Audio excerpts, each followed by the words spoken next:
Thank you, Maya. Thank you, everyone, for welcoming me. If you didn't get a chance to read my bio that was on your website, I wasn't always a runner. I started running about 8.5 years ago at the age of 32.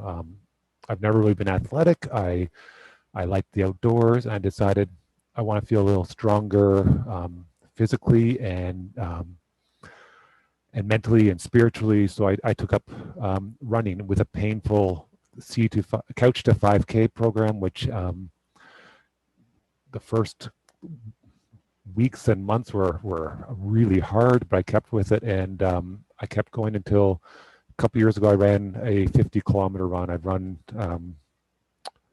5 marathons, which are 42.2 kilometers, and one ultra marathon that was a 50-kilometer run.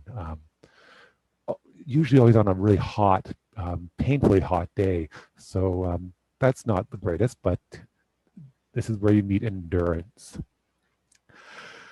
I hope you can hear me. Oh, Cynthia sent a note earlier that you couldn't quite hear me. I hope you, Cynthia, I can see you. Can you nod if you can hear me? Okay, good, we're good. So the steadfast love of God never ceases. May the words of my mouth and the meditations of all of our hearts be blessed by God. I've been saving the perfect song for this moment.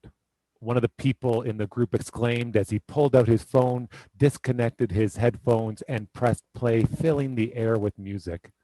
We had been running together for the last couple of minutes, a group of strangers brought together by a love of running, the fact that we had hit this one spot in the marathon at the same time, and almost utter exhaustion. That meant we needed each other. We needed some encouragement to keep going.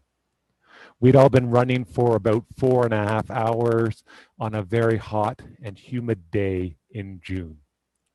With 41.2 kilometers done and 1 kilometer left to go, we heard the wonderful, cheesy sound of 80s music over our labored breathing. I'm an 80s kid, so I can make fun of 80s music. Rising up back on the street, did my time, took my chances, went the distance. Now I'm back on my feet, just a man and his will to survive. And by the time the chorus played, it's the eye of the tiger, it's the thrill of the fight, rising up to the challenge of our rivals. We were all grinning and moving a little faster and moving a little stronger. Soon we broke out of the group and into our individual finishing speeds. I saw my family cheering and my nephews waving little signs saying, "Go Uncle Tall," because that's what they call me, Uncle Tall. And I crossed the finish line. And I made it over to a big shady tree and I crashed under it, not able to go any further. I had just completed another marathon, my second ever marathon. Now, whenever Survivor's Eye of the Tiger comes on the radio, I think of that moment. And then I start thinking of other moments like it. I think of how often during a marathon, when I felt tired and wanted to give up, other runners have appeared and brought me strength to endure. I think of my wife, Jessica, who constantly encourages me and supports me and who always says when I'm feeling disappointed by a run, "Well, you still made it." I think about how many times when we endure, we're not alone.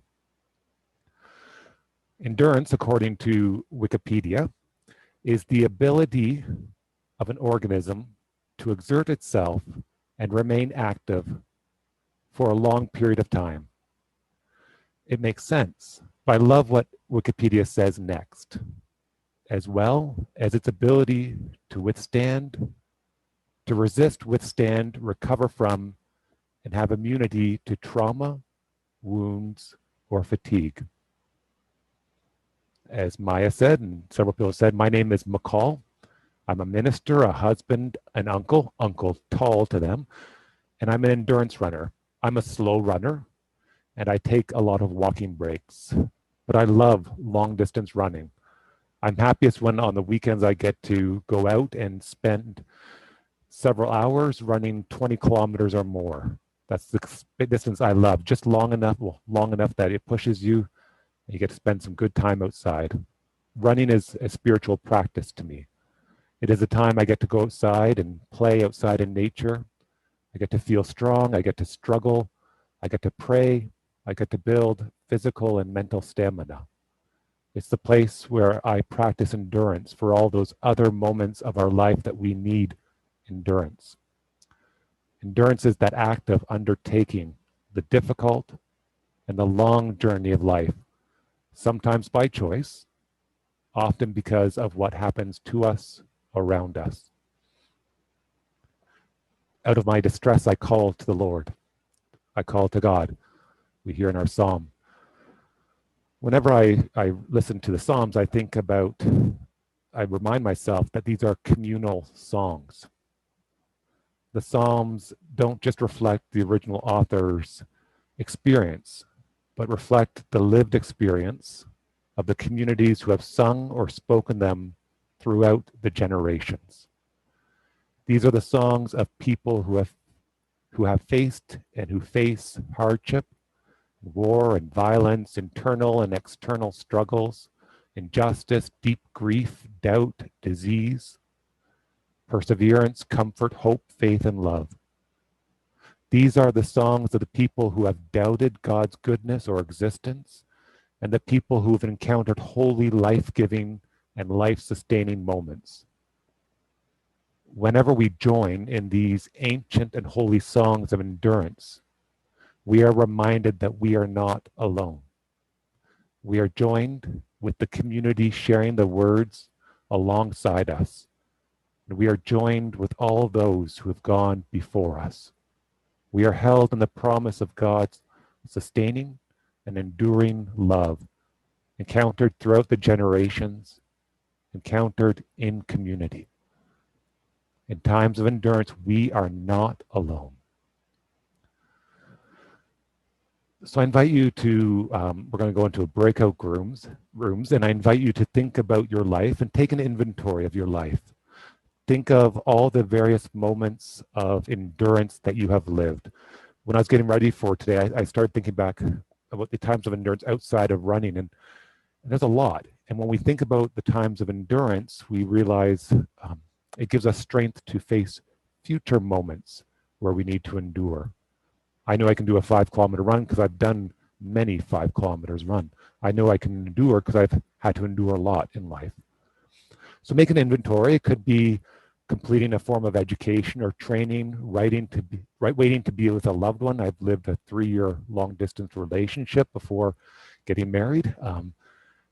It could be pregnancy, adoption, a time of struggle or grief, rehabilitation, whatever comes to your mind. Like me, you'll probably find that there's a lot of moments of endurance.